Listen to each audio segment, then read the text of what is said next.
بسم اللہ الرحمن الرحیم۔ السلام علیکم ورحمۃ اللہ وبرکاتہ۔ آج ہم ایک اہم سوال پر بات کریں گے کہ ابلیس آخرکار جنت میں جائے گا یا جہنم میں۔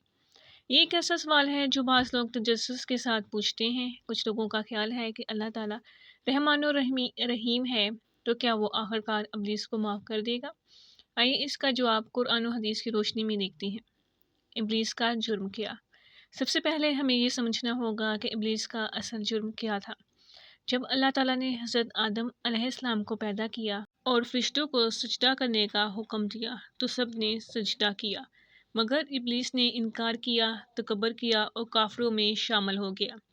یہاں ہمیں واضح طور پر پتہ چلتا ہے کہ ابلیس نے تکبر کیا اور اللہ کے حکم کو جھٹلایا، جس کی وجہ سے وہ کافر قرار پایا۔ کیا ابلیس توبہ کرے گا؟ اللہ تعالیٰ نے ہمیشہ توبہ کے دروازے کھلے رکھے ہیں، لیکن سچی توبہ کے لیے ندامت اور اللہ کے حکم کی اطاعت ضروری ہے۔ لیکن کیا ابلیس نے کبھی توبہ کی؟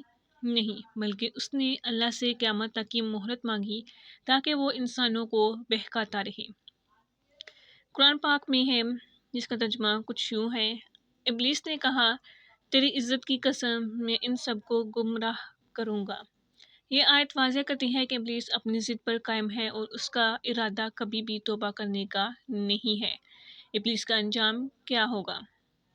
اللہ تعالیٰ نے صاف الفاظ میں فرما دیا کہ ابلیس اور اس کے پیروکاروں کا انجام جہنم میں ہے۔ قرآن پاک میں ایک آیت کا ترجمہ کچھ یوں ہے: اللہ نے فرمایا، یہاں سے نکل جا، تو رائدہ درگاہ ہے اور تجھ پر قیامت کے دن تک میری لعنت ہے۔ اسی طرح حضور اکرم صلی اللہ علیہ وآلہ وسلم نے فرمایا، شیطان ابن آدم کی رگوں میں خون کی طرح دوڑتا ہے۔ یہ ثابت ہوا کہ شیطان ہمیشہ گمراہی میں رہے گا اور قیامت تک اپنی روش نہیں بدلے گا۔ ابلیس کے لیے معافی کا کوئی امکان ہے؟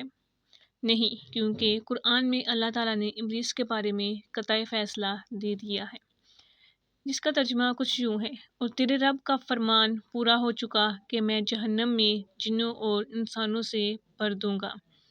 یہ آیت واضح کرتی ہے کہ ابلیس کا انجام ہمیشہ کے لیے جہنم میں رہنا ہے۔ لہٰذا قرآن و حدیث کی روشنی میں یہ بات بالکل واضح ہو جاتی ہے کہ ابلیس نے تکبر اور نافرمانی کی وجہ سے کفر کیا۔ اس نے کبھی توبہ نہیں کی، بلکہ مزید گمراہ کرنے کا عزم کیا۔ اللہ نے اس پر لعنت کی اور اسے جہنم میں ہمیشہ رہنے کا حکم دیا۔ لہٰذا ابلیس کبھی جنت میں نہیں جائے گا، بلکہ وہ ہمیشہ جہنم میں رہے گا۔ یہ ویڈیو دیکھنے کا بہت شکریہ۔ اگر آپ کو یہ معلومات مفید لگی تو اسے دوسروں تک بھی شیئر کریں تاکہ سب تک صحیح علم پہنچ سکے۔